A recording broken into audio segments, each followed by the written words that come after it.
Escuta, avaliação, decisão. As equipas sinodais diocesanas participaram por estes dias em Fátima nas jornadas pastorais para bispos, religiosos, representantes diocesanos e dos vários setores da pastoral, a quem se pede um serviço corajoso, profético e transformador para uma igreja renovada. A Igreja deste novo século, desta nova era, num tempo de complexidade, tem essa necessidade também de fazer caminhos novos, de criar intuições novas, e isso passa muito também por esta mudança de mentalidade, a mudança do estilo de ser Igreja, e portanto é um caminho que já não tem retorno, é um caminho que tem que ser feito, até porque os próprios tempos o exigem. Não é? E a sinodalidade é uma forma de ser Igreja desde o princípio da Igreja, quer dizer, a Igreja dos primeiros apóstolos era eminentemente sinodal, nós e o Espírito Santo. Esse caminho de que a sinodalidade não é um acidente de percurso do tempo do Papa Francisco, penso que é uma ideia a esquecer de uma vez por todas. A sinodalidade é o caminho da Igreja. E nós nos Açores temos nos preocupado bastante com isso, no sentido de criar as estruturas base, os alicerces de uma sinodalidade. Conselhos pastorais, conselhos económicos, a prioridade aos leigos, a desclericalização. Eu acho que a todo o nível da Igreja se tem entendido e se tem falado muito da sinodalidade. Ou seja, mesmo que não se entendesse muito bem no início, falava-se muito da sinodalidade. E agora estamos a perceber ao pouco o que é a sinodalidade. E acho que na Diocese da Guarda, de modo particular, tem-se feito um esforço grande por levar toda a gente, os leigos principalmente, a entenderem que são parte e que estão a fazer este caminho em conjunto com os padres, com os bispos e com toda a hierarquia da Igreja e estão finalmente a perceber que têm uma voz e que têm uma opinião e que podem dar a sua opinião também. Os ciganos ainda não, supostamente não foram envolvidos na parte da preparação do sínodo, daquilo que foi as conclusões finais, mas que é um trabalho que nós estamos a iniciar, é um trabalho que nós queremos fazer, envolver todos, incluir também na parte da sinodalidade, incluí-los também, ouvir, ver quais são os seus anseios, ver quais são as suas dificuldades, que são muitas. Estamos a falar de uma pastoral nacional que abrange todo o território e que nem em todas as dioceses ainda está implementado o Secretariado Diocesano da Pastoral dos Ciganos. É este trabalho que também a Direção Nacional está a fazer. Estou a percorrer todas as dioceses, ainda não terminei, no sentido de ouvir junto dos senhores bispos, junto dos outros setores, aquilo que também os ciganos podem trazer e podem fazer para a parte da Igreja e, na nossa sinodalidade, fazermos os caminhos juntos. Nós temos um novo Bispo, Dom José Pereira, desde março passado e por isso estamos agora com muito fulgor e muito entusiasmo a tentar implementar algumas coisas e uma delas é exatamente um governo mais sinodal da Diocese, o Dom José pretende isso e, na verdade, estamos a tentar concretizar num plano para o próximo ano que através das conversações no Espírito, desta metodologia, a gente possa alcançar, em primeiro lugar, aquilo que são as necessidades da Diocese, para que depois se possa fazer um plano pastoral. Para isso queremos também implementar novamente os grupos que estavam já de base de auscultação e de reflexão e esperemos que também, vindo do Vaticano, alguma orientação mais para o que estamos neste processo do sínodo, se possa também concretizar mais alguma coisa. Há uma série de considerações que são incontornáveis. A questão da participação ativa e criativa de todos, não é? De todo o povo de Deus, nomeadamente dos leigos, nos processos de tomada de decisão, no discernimento, no fundo promovermos uma liderança partilhada entre clérigos e leigos, a importância da oração e da espiritualidade, a formação de todos os agentes de pastoral. Portanto, são questões basilares, fundamentais para a missão da evangelização da Igreja e, portanto, creio que isso é incontornável, que já todos o percebemos e que estamos num processo sem retorno. E hoje dizer Igreja Sinodal, comunhão, participação e missão em qualquer contexto não é já novidade. Naturalmente, para aquelas pessoas que participam diretamente, ativamente e vivamente na vida da Igreja e que acompanham os ritmos. Portanto, é uma realidade que está aí, que está presente e que penso que tem todas as condições para continuar a dar os seus frutos. Ou seja, aqueles indicadores de sinodalidade encontram-se na comunidade cigana?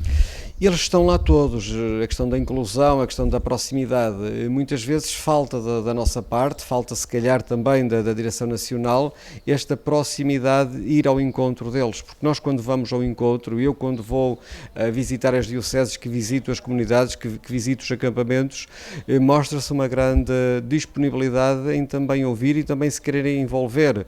Eu falo na experiência de Vila Real, que é uma experiência próxima, também me diz respeito à minha diocese de origem, mas que diariamente nós os atendemos, diariamente nós nos aproximamos deles e eles acabam também por se sentirem também parte integrante da Igreja, parte integrante da Igreja Universal. Gostava agora, quando fosse na peregrinação do Jubileu, também levar um ou outro cigano comigo a Roma no dia 18 de outubro, também para os envolver e mostrar aquilo que a Igreja espera deles e sente deles.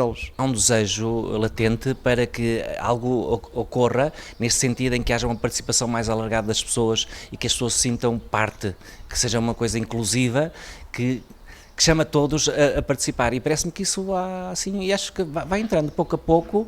Não quer dizer que não seja preciso bater um bocadinho a pedra, mas sim, pouco a pouco está a acontecer. Estamos dando passos que até, eu diria que vão além do direito canónico, que sugerimos, e algumas ouvidorias já têm, conselhos pastorais de ouvidoria, em que o leigo seja o presidente do conselho pastoral, exatamente.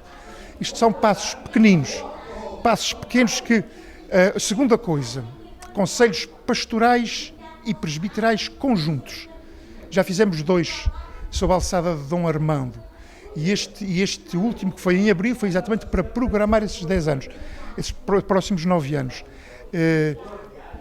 Clero, laicado, juntos, e todo este encontro dos 2 conselhos foi segundo a conversação do Espírito, como vamos fazer neste encontro.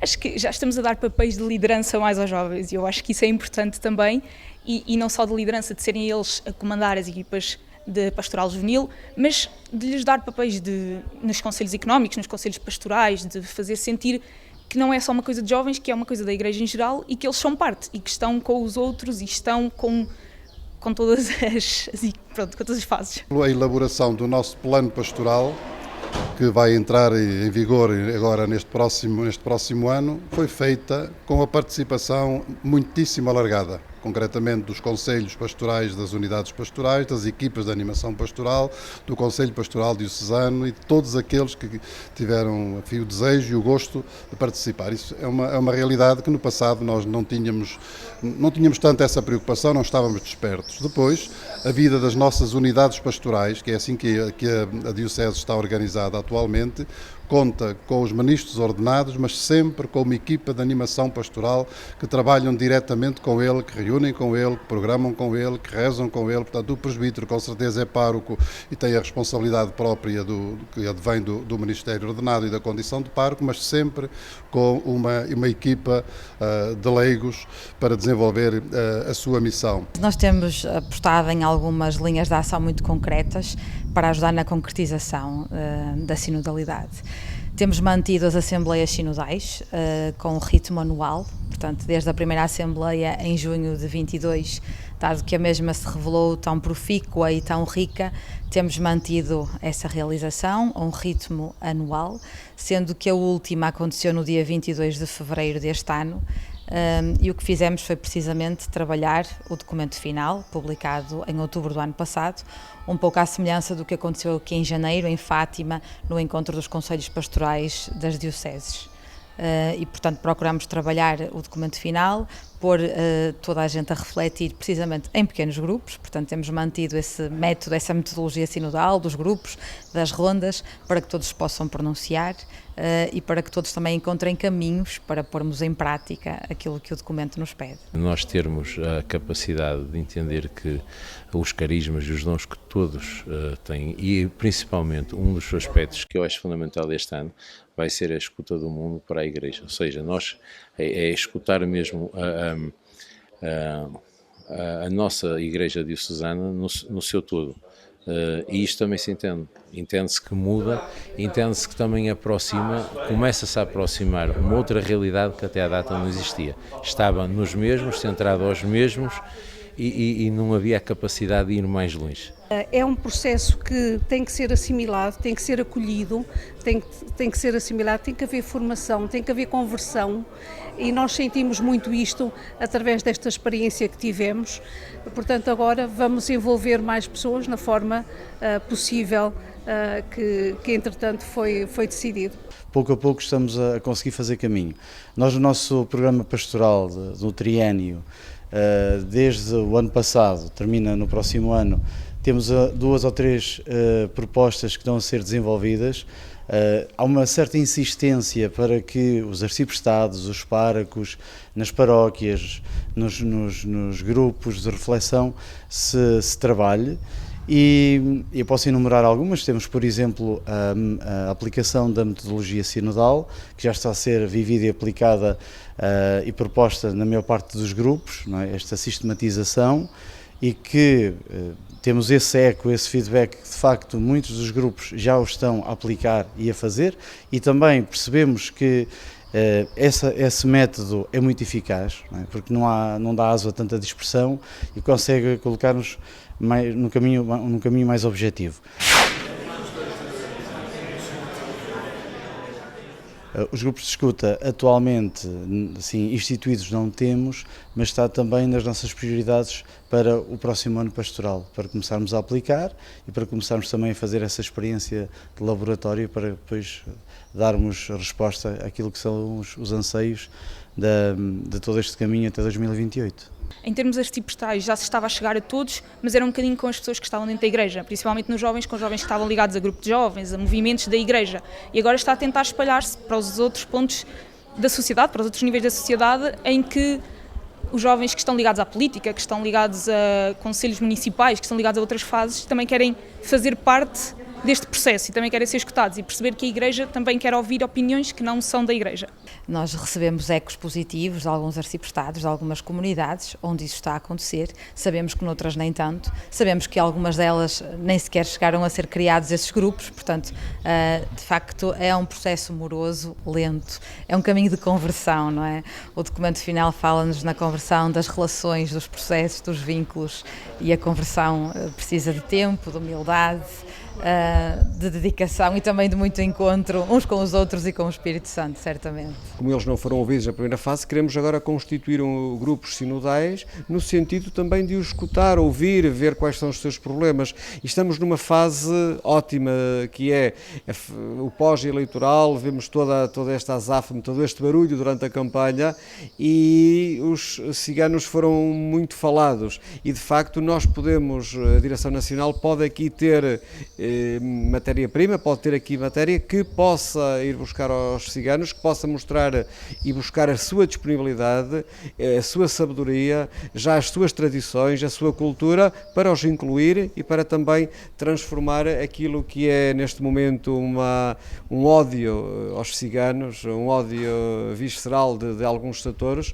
um ódio, transformar isso também numa oportunidade para dizer que eles não são nada disso e são grupos vulneráveis, é verdade, mas que também deve a Igreja aproximar-se, caminhar com eles, caminhar no sentido de ver as suas fragilidades, ver os seus problemas, a questão da habitação, a questão da educação, da saúde, do emprego, apanhar essas fragilidades, ir ao encontro dessas fragilidades e transformar isso na oportunidade de mudança e de acompanhamento das nossas comunidades ciganas. Nós estamos na fase da elaboração daquilo que é o próximo ano pastoral e nessa perspectiva nós vamos propor que se retomem os mesmos grupos, mas que se alarguem o mais possível a outras pessoas e outros grupos que não fizeram parte da primeira auscultação quando começou o sínodo sobre a sinodalidade. Estamos em crer que vai haver maior envolvência, até porque estamos numa fase da nossa diocese em que está a acontecer algo novo com a mudança que temos de bispo e todo o entusiasmo que também está à volta disso, acho que vai ter alguns bons resultados. A atitude de escuta que Dom Armando implementou e que exige também aos seus sacerdotes é também uma tarefa para continuar. Há um novo paradigma, ainda há muito que fazer, os leigos não estão ainda preparados, os padres também ainda não estão preparados.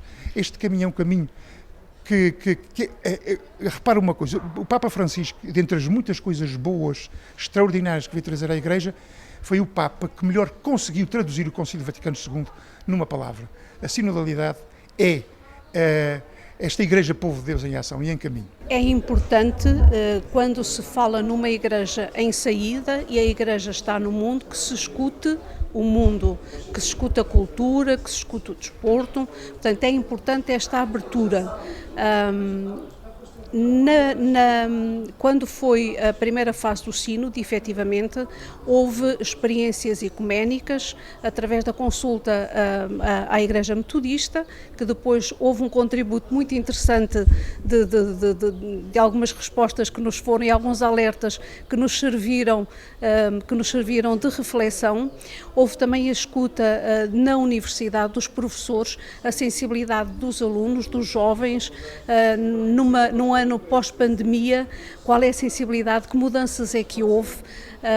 É importante também partirmos para esta escuta ativa dos mais jovens.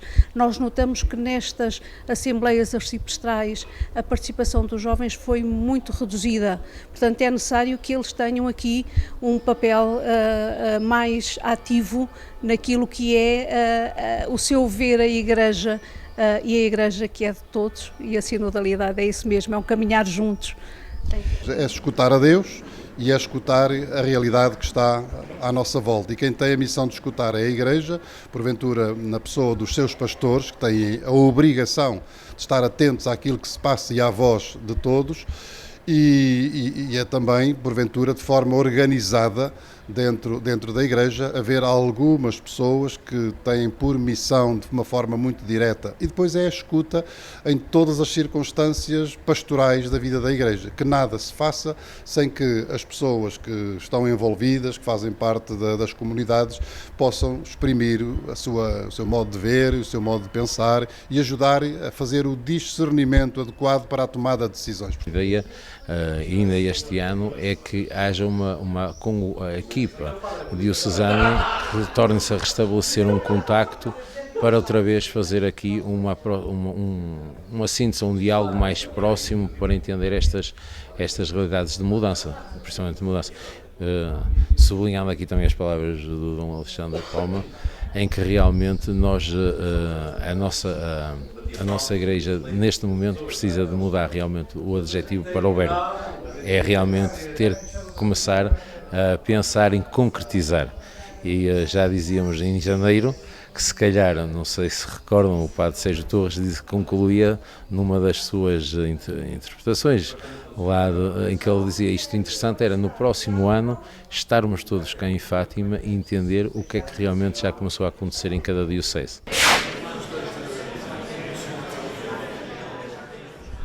Aquilo que eu senti desde o princípio deste processo sinodal que o Papa Francisco nos propôs foi que, mais do que chegarmos a grandes reflexões, era que se experimentasse em si mesmo uma Igreja sinodal. Porque é de facto dessa maneira que a gente vive aquilo que é a realidade de uma Igreja sinodal. E por isso estou consciente de que pouco a pouco vai-se conseguindo dar alguns passos nesta linha de uma Igreja mais aberta, mais participativa, mais sinodal. Tenho sentido isso na minha paróquia. Na minha paróquia nós temos uma que não havia, e ouvir muitos leigos, temos o Conselho Pastoral, o Conselho Paroquial, onde estão todas as pessoas, todos os setores, todos os movimentos que estão envolvidos. Portanto, só por si só já diz muito daquilo que é vir para o terreno, mais do que documentos emanados do Vaticano ou grandes documentos. É preciso depois que isso tenha casos concretos com a comunidade em geral. E na minha paróquia, a paróquia de Mouçós, que o Parco já foi aplicando, foi aproximando também na diocese, uma escuta muito ativa dos leigos, e isso acaba por ser processos práticos, situações práticas, que acabam por trazer a sinodalidade ao encontro das pessoas. Portanto, fazer com que os documentos, que muitas vezes extensos, grandes doutrinas, mas que isso traga vida para as pessoas e que isso traga coisas práticas para as nossas comunidades. As pessoas não querem sentir que estão a aplicar algo que lhes foi passado e que têm que usar obrigatoriamente, querem sentir que é algo que depende deles também. E então acho que essa parte está está a ser conseguida, está-se a sentir que é um documento que nos vai ajudar, mas que são coisas que dependem de nós e que dependem da nossa opinião e que vamos adaptar àquilo que é a realidade da Diocese, àquilo que é a realidade dos jovens, da hierarquia da Diocese, e é assim que vamos trabalhar. Talvez fosse mais fácil receber normas e aplicar, não é? Apesar de tudo. Portanto, aqui o que está em causa é mudar a maneira de fazer e de ser igreja, não é? Ainda há pouco ouvíamos isso na conferência. Fazer de outro modo, percebermos a igreja e entendemos-la de outra forma, em que cada um se sente uma voz ativa e cada um se sente no fundo alguém determinante para o processo em si e para que a igreja possa continuar a concretizar a sua missão evangelizadora. De facto é muito mais difícil do que pegar num conjunto de diretrizes e pô-los em prática. Mudar a maneira de fazer, não é? Desde a sua concepção, desde a raiz, é muito mais exigente. Eu lancei um desafio que era a sinodalidade circular, mas muita gente não concordou porque pensava que era andarmos à roda de uma espécie de norma. Não, mas a circular é uma roda que anda, que caminha. Quer dizer, nós ouvimos, e foi o que fizemos na preparação destes 10 anos, nós ouvimos as bases, fomos a tudo, fomos buscar auscultações desde 92 até hoje, fizemos auscultações, fomos onde era possível ir dentro das nossas limitações. E depois há grupos coordenadores que gerem toda a auscultação que foi feita e ela regressa outra vez às bases, para depois, é isto que eu chamo a sinodalidade circular, o avançar do povo de Deus, e penso que esse é o caminho que não há volta a dar. Há uma frente ainda por desenvolver e por clarificar, pelo menos nos seus pormenores e no modo como há de realizar-se cada vez mais esta presença da Igreja em toda a face da terra. E, portanto, e não simplesmente numa atitude de subserviência, com certeza, nós somos obedientes e queremos que a Igreja seja comunhão e seja unidade, etc. Mas há autonomia normal e necessária para cada uma das igrejas e para as diferentes formas de agregação das igrejas. E isso esperamos também que venha a ter desenvolvimentos posteriores nos grupos de trabalho e depois com o assumir do Santo Padre, enfim, de algumas diretrizes nesse sentido. O interessante era continuar a pegar nestas conclusões e pô-las na vida prática. Claro que fundamentámos sempre que somos uma igreja de homens e mulheres e muito ocupados, e todos muito ocupados. A sociedade, o próprio mundo obriga-nos a ser um mundo acelerado, mas se calhar pararmos, lermos estas conclusões e nestas conclusões conseguirmos tirar mesmo momentos, coisas concretas para a vida, para a realidade, para os tempos de agora e trazer uma nova realidade, principalmente os que estão nas periferias. Eu acho que aqui tem que haver uma conversão sinodal e temos que entender que as indicações vêm da síntese ou das opiniões que foram dadas pelas pessoas quando é feita a consulta ou quando foi dada a consulta ou quando foi realizada a consulta. É importante percebermos esta dinâmica. O que é o resultado? As conclusões foram resultado de quê? Das consultas que houve, portanto, de facto, o reflexo daquilo que as pessoas transmitiram está nas sínteses e está nas conclusões das sínteses. Aquilo que é a aplicação normal do magistério e das normas, das leis, da doutrina, as pessoas mais ou menos vão conhecendo, as que estão mais ligadas e vão aplicando. Estas novas normas e formas de trabalhar, temos que também criar não só esse gosto, mas também explicar às pessoas e formar as pessoas para poderem fazer esse caminho e para poderem integrar e começarem a adaptar-se também a ele. É uma nova cultura que está em causa? É uma nova cultura, sim. E essa cultura é necessária, cada vez mais. 5 meses depois do encontro nacional convocado pela Conferência Episcopal Portuguesa, estas jornadas pastorais vieram confirmar que o caminho passa por uma igreja de comunhão, participação e missão.